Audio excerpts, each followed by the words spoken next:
many of you buy the concept that you could do a lot more than you're doing now with a lot less energy? All right? I'm going to make sure I convince you of that today, because I believe that we use too much energy to get what we want, and I believe we can use half the amount of energy to get twice as much as we want. And if you're using the amount of energy you're doing now, you could even get more than that. For example, most of you know I'm a pilot. I've done a lot of flights and stuff with Gene and Brittany. We've done a lot of cool stuff together.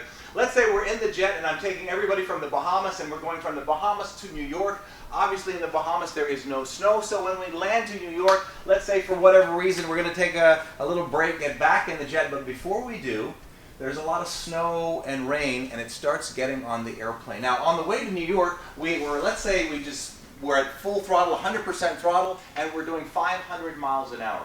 Now, if we take off from New York to come back down with some of the light sheet of snow, very, very light, it could be as thick as a grain of sand. Do you realize if we took off and we used 100% of power, we would probably do half the amount of speed, and if we accumulate more, we'll end up crashing? Think about that. So a lot of times you don't even know that you have ice or anything like that accumulating on your aircraft. My point here is, would you be willing to agree, open-minded, honest, humble, that you might have some things on your wing causing you drag in your life that's slowing you down from having more personal success and financial success? Yes or yes? Yes, sir. It would be crazy not to agree with that. And by the way, I appreciate all of you participating, because you can't change what you don't acknowledge. So today is just an open day. I know most of you are getting like a family after you've been here a while with each other. You get to know each other. And as Gene mentioned, I'm going to hang around here. I have no major plans to get home at any specific time. So not that I want to leave at 3 o'clock in the morning. But if you want to take advantage of having me and have some time with me, feel free to do that. I'd be happy to spend a little time with you today. So I want to talk about the ability to make some change and how fast change can be made. I'm obsessed with how quick I can get people to change and I can get companies to change. I'm just obsessed with it. And once you learn specific principles, you can take these principles and you can apply them to anything in life. And I'm going to give you a variable of tons of different principles and ways that change can be made very, very quickly, whether it be a business strategy, a flying strategy, a phobia strategy. Here's a typical example. I don't typically carry a syringe with me, but today I decided I'd bring a syringe with me. So I had a lady about, maybe 2 years ago. She saw me on a TV show, and this woman had a massive phobia of syringes. If I said, here's a syringe, she would literally be in tears. If I'm not careful, she'd probably pass out and faint. It was that bad. It was ridiculous. So she decided to seek me out. She hired me, and I just found out actually about a month and a half ago what her therapist did. She was in therapy for a year and a half. All she could get to was the point of lifting her sleeve up so she could prepare possibly in the future to get a shot. A year and a half later. So what does Gary do? Again, how do I get things faster? How do I get things faster? Now, the nervous system is one of the things that I use to reprogram people, reprogram your thought process, your emotions, your mind. The nervous system cannot tell the difference between imagination and reality. Example, say for a moment that I've got fingernails that are very long. I'm going to rub them across a dry chalkboard. How many of you felt a little something right now? Some of us felt something. How could you have felt something when my fingernails are not long and I don't have a dry chalkboard? Because I planted a picture in your mind, your nervous system reacted to the picture, and then you created an experience from that. So if I know that the nervous system cannot tell the difference between imagination and reality, wouldn't it make sense then to learn how to program or reprogram your nervous system? And if you know how to do it, you can get results faster. Yes or yes? Yes. Yeah. So here's what I did with this lady. So she's afraid of a syringe, can't even show it to her. Now I do all of my work, I would say 99.99% of my work, I do it all virtually.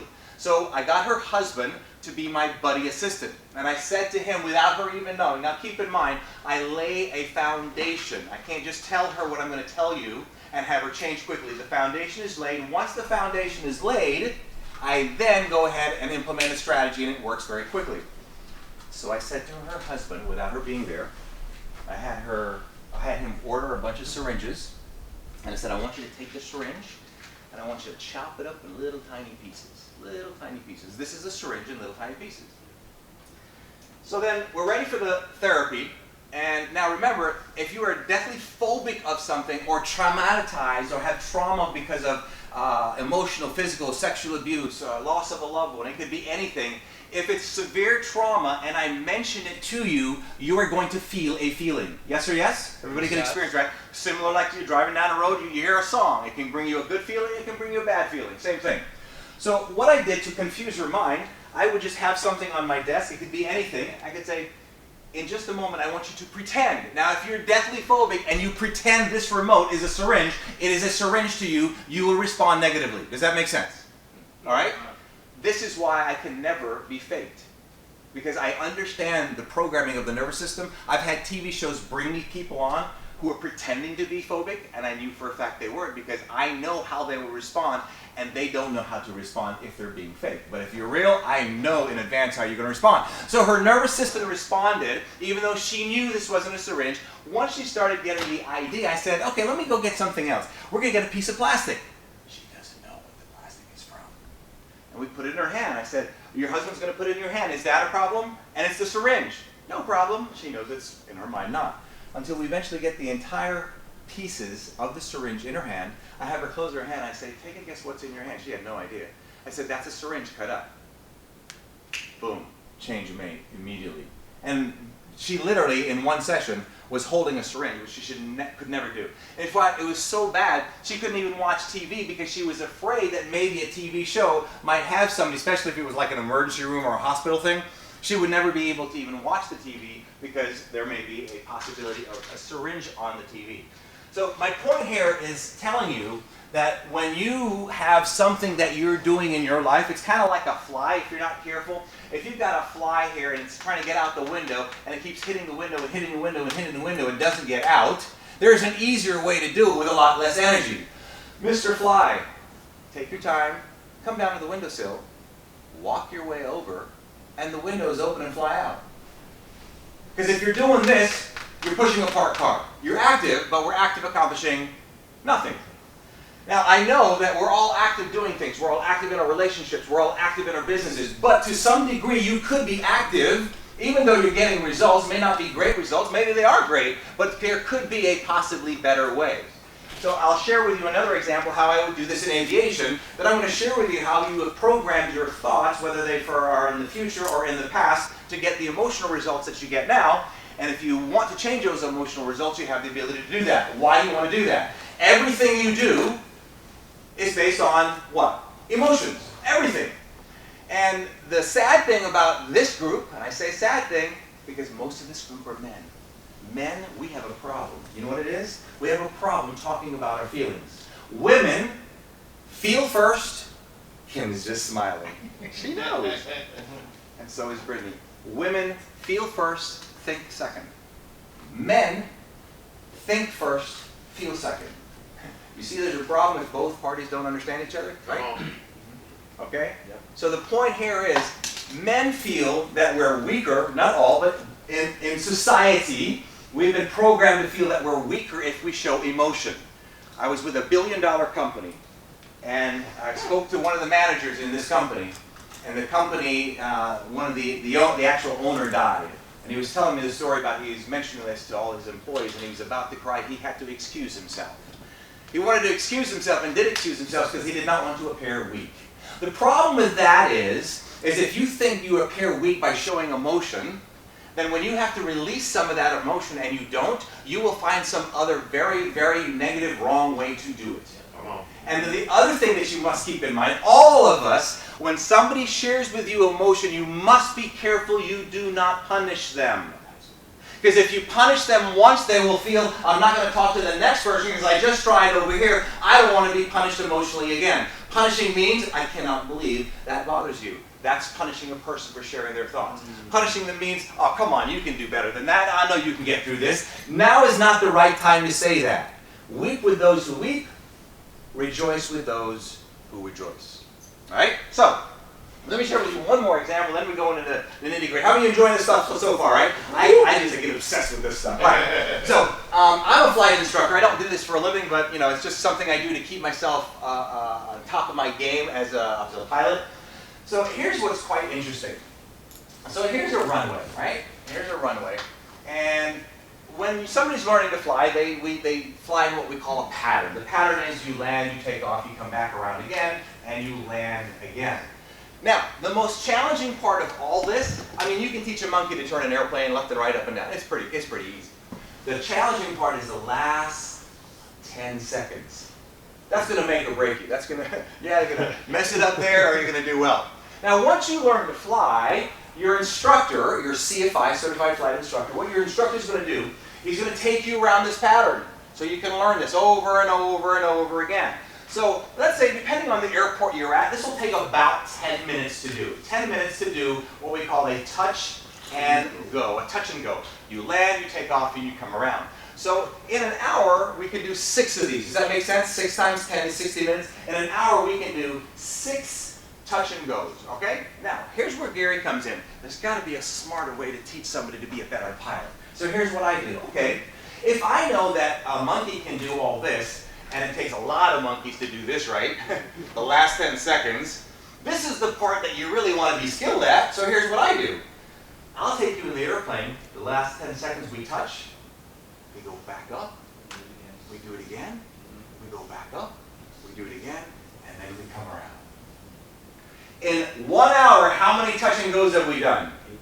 18 touch and goes, 3 times per segment. So we're now doing 18 touch and goes. I'm getting you 3 times faster and better than the average instructor. I'm not saying that to brag or anything, but just, you understand the principle here. So the next question is, so Gary, why do instructors not teach this?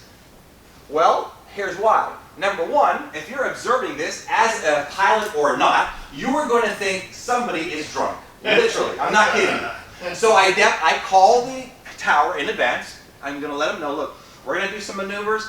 I'm going to promise you it's going to look a little crazy. How much time do I have that? I just want to... So I call the tower up and say, look, I'm going to do some stuff here. It's going to look a little crazy, so we're all fine. We're okay. Everything is cool. And they get that. So the number one reason, or one of the reasons people don't do that, other instructors, is they're too concerned about what other people think. You are going to think, I am really a screwed up instructor if I'm teaching people this way. But they're not thinking out of the box. They're not thinking smarter, right? Make sense? Right. Now, the next thing, why would be another reason for somebody not to teach this? Well, if you're an instructor, 90% of all instructors out there have one goal in mind, and it's not to teach you. It's to get to the airlines. So to get to the airlines, they need to get about 1,500 hours. So the quickest way to get to the airlines is become an instructor, and now when you become an instructor, what happens is they pay you to fly instead of you paying to fly. All right? Now, as an instructor, would I want to get to my 1,500 hours, like, really take forever to do it, or I want it, like, really quick? Well, they don't want you to learn super fast because they can't eat up a lot of time. They want to do it as slow as they possibly can so they can get there. Therapists are the same way. Think about it. Does a therapist want to get you changed very quickly? No. Not normally, no. What they want 100 of you once a week for the rest of your life. It's a great model. My model sucks, right? But I can't sleep at night unless you're a business entrepreneur. I can have you for years going with strategy after strategy because things are always changing and moving. But if you come to me with a psychological problem and I can't, here's my claim. If I can't get you to do whatever it is you have not been able to do in 5 or 10 or 15 years, if I can't do it in one session with you, I will not take you on as a client. I just don't do it. It doesn't excite me to see you once a week with the same problem for the next year or two. That's just like, both of us need fixing, if that's the case. You, in fact, spending all the money. Now, what about the medication? Pharma, $82 billion a year. You are programmed. SAD, social anxiety disorder. That was made up in the 70s. A pharmaceutical company says, you know what, let's do this. Let's make up SAD, social anxiety disorder. Then they come up with this massive, huge campaign that they spend about $500,000 to $1 million to create the TV commercial, and another $350,000 or more to run the commercial for 30 seconds. And then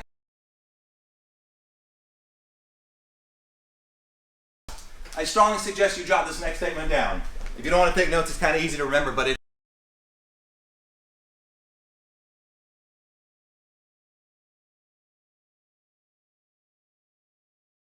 brain will validate all of your beliefs, whether they are right or wrong.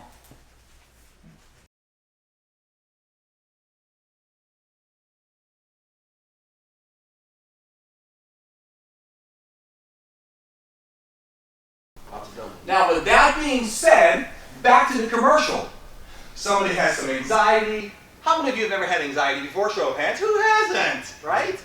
So now you see a commercial about social anxiety. Are you getting your heart increased rate? Blah, blah, blah. So now your brain validates, oh, maybe that's my problem. So now you're culturally hypnotized by the media, and then you go get the meds, and you're all supposedly better. And then they have a disclaimer that says, I got this one. I do this in one of my programs. I don't have it with me. There's one sleeping pill, right? Medication. Check this out.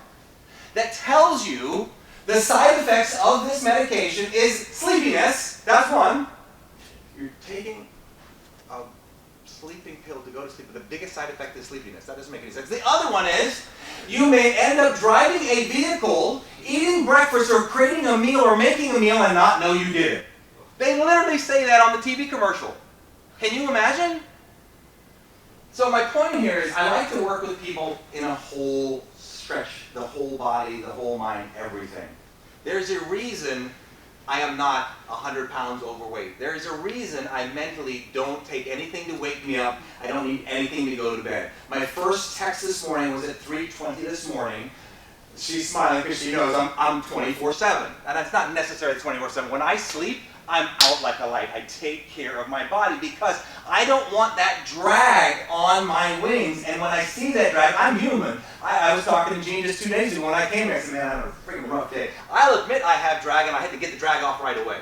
The key is if you're not willing to admit it and you don't know how, what's worse than being discouraged or depressed is not knowing why. Because if you don't know why, how are you going to get the how to fix it? It doesn't make any sense. All right? So let me share with you some psychological challenges and thought process that we have that really condition and program us that are a lot of fun. Gary speaks at about 300 words a minute, which does 1,000. All right. So here we go.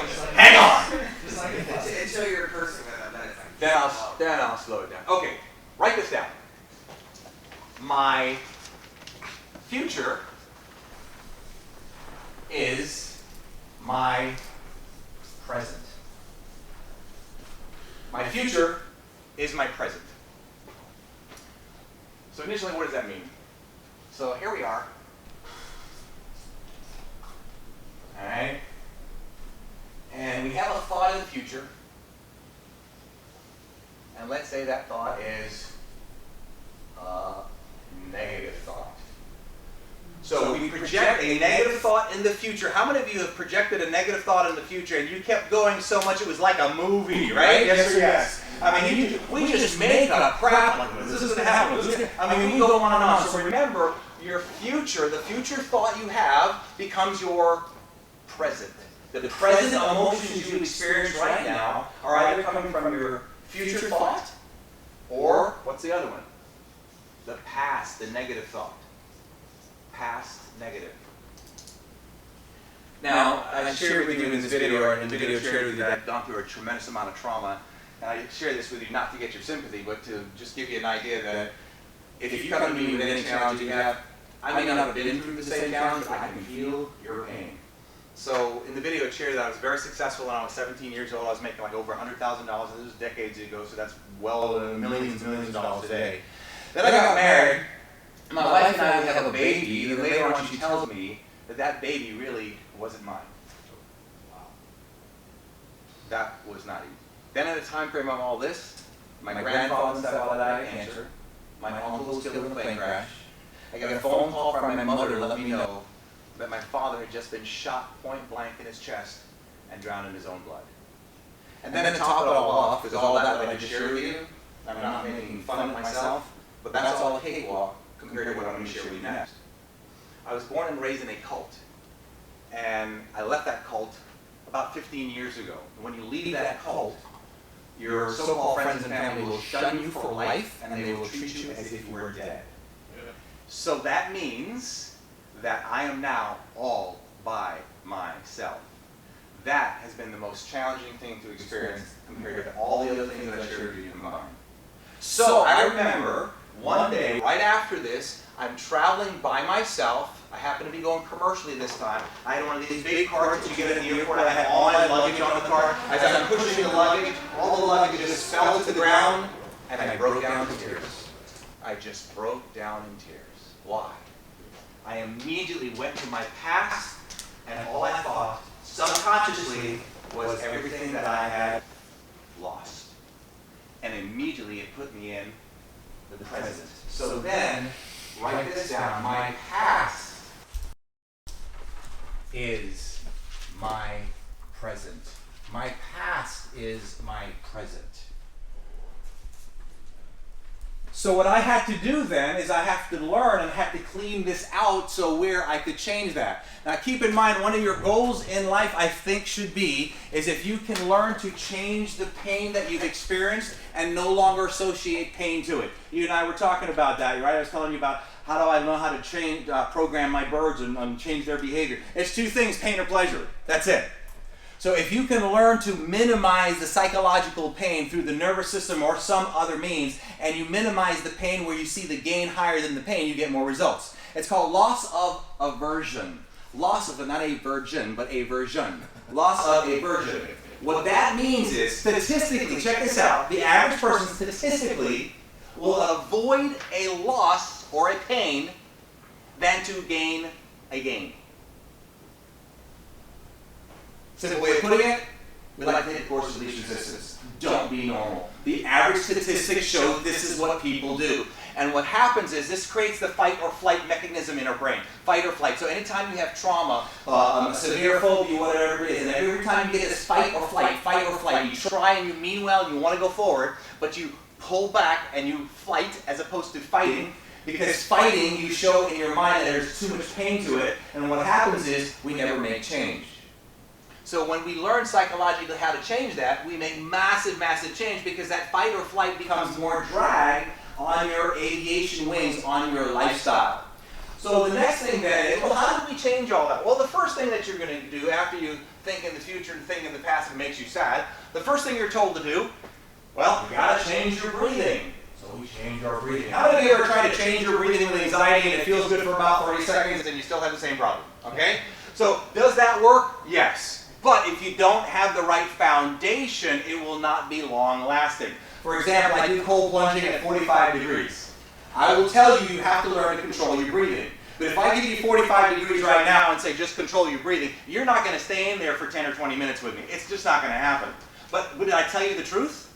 Yes, you have to control your breathing. But you need the foundation to do that. So the next thing would be, okay, Gary, we've got to change our words. Right? How many of us know that words are extremely powerful, right? That's the game right there. But let's say that I walk around and I say, but I can't. Now, the moment I say I can't, there's always going to be somebody in the room that says, but Gary, say you can. So I walk around saying I can till I'm blue in the face. The bottom line is if I still think I can't, right, even though I say I can, then I can't. So then, the words are important, but we've got to go a step further. So, I'm going to draw, this is going to be my foot. I'm not the best artist in the world, so here's my foot right here. So years ago, I had a motorcycle accident on my left foot here. A friend of mine, he has a house, and right around the house is a nice sharp road. The rain had just came in, his road was all wet. Everybody's riding his motorcycle, so I asked him, hey, can I ride your motorcycle? He goes, yeah. So I get ready to make the turn. Instead of adding to the brakes, I downshifted. Back tire locked up, went right like this, dropped on my left leg, and my left foot just drug my foot into the asphalt. Go to the hospital, and I can show it to you. I have 2 holes, 2 scars right in my foot.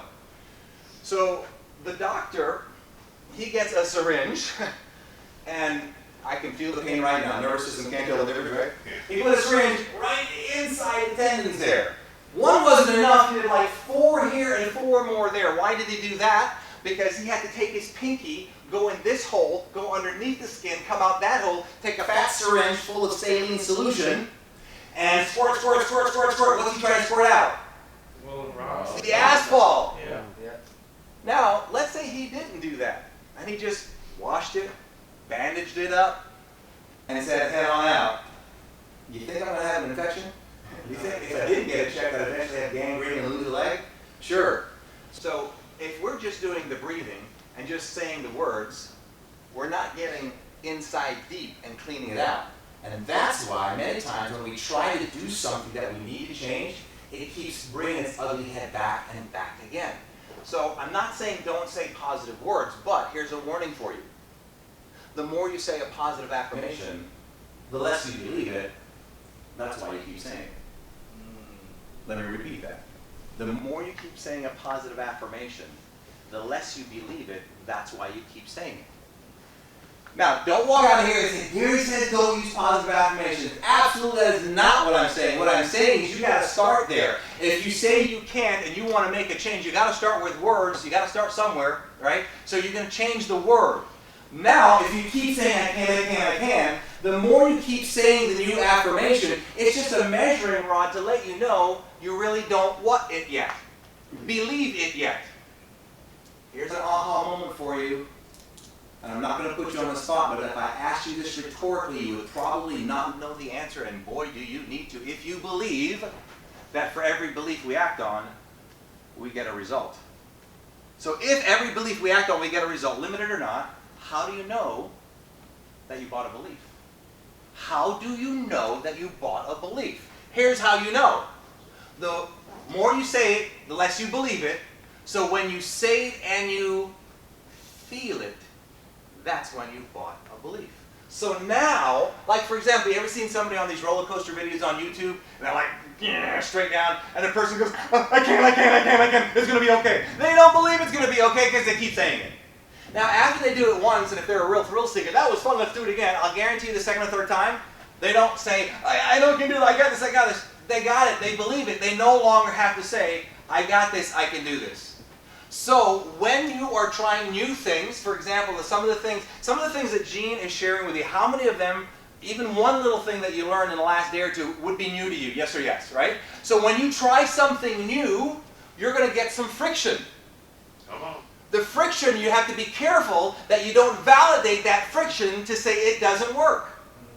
You want to use that friction to let you know. If you've convinced yourself what he's shared with you in this particular scenario, whatever it is going to work, but you just don't feel comfortable doing it yet, you just have to hang on there long enough till you say it, do it, and what? Feel it. That's all you go for now. You're only going for the feeling. That's it.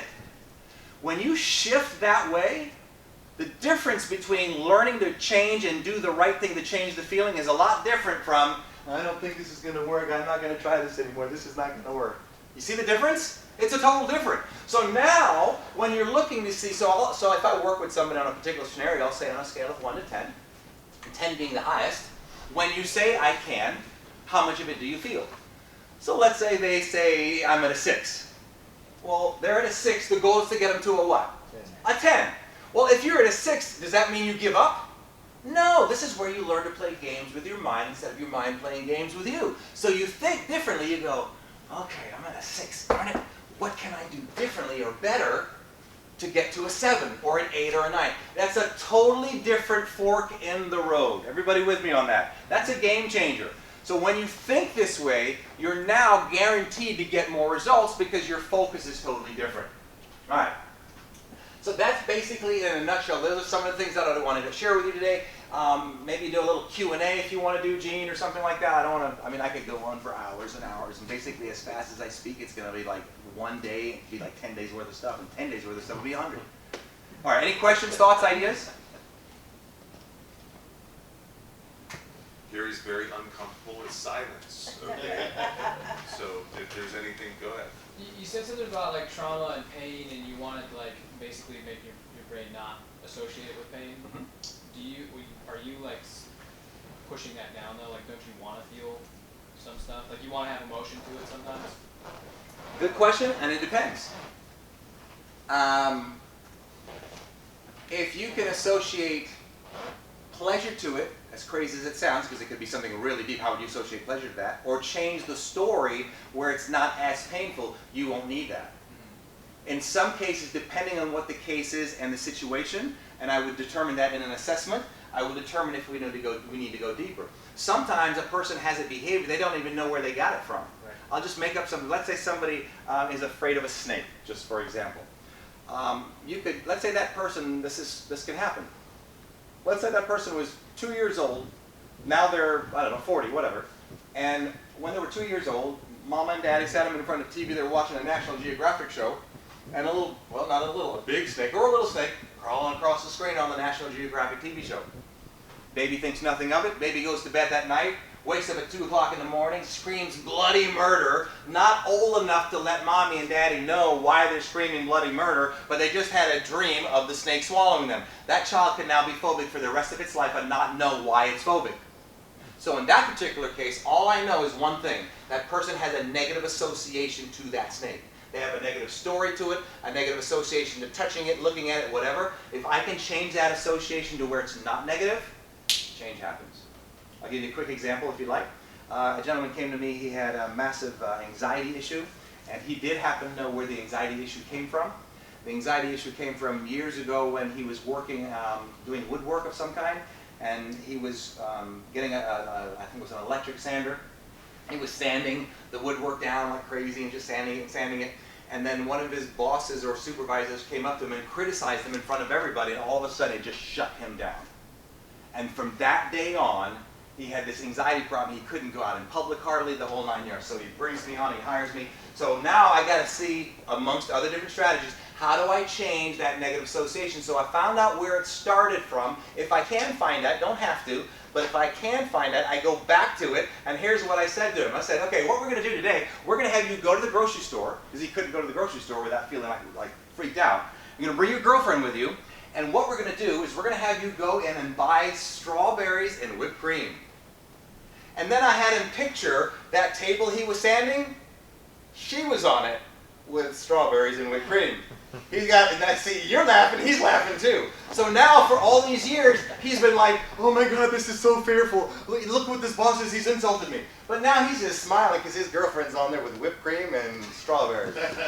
So now again, that's just not enough to get him to change. Once I do a foundation where I'm going to spend, an hour or two laying the foundation, after that, boom, boom, boom, boom, boom, boom, boom, boom, boom. And these strategies are the same strategies that you would use in sales as well. Same strategies that you use with your team members. I mean, with your spouse, it goes on and on. Good question, though. Any other question? And then we'll wrap up. I've heard before, I don't know if it's good advice, it seemed to be okay, like if something made you nervous or scared, that's a sign for you to try it. Something new or something you're not comfortable with, that kind of tells you to try it and challenge yourself or whatever. Get used to trying stuff that's scary. Is there truth to that? Or There is some truth to that.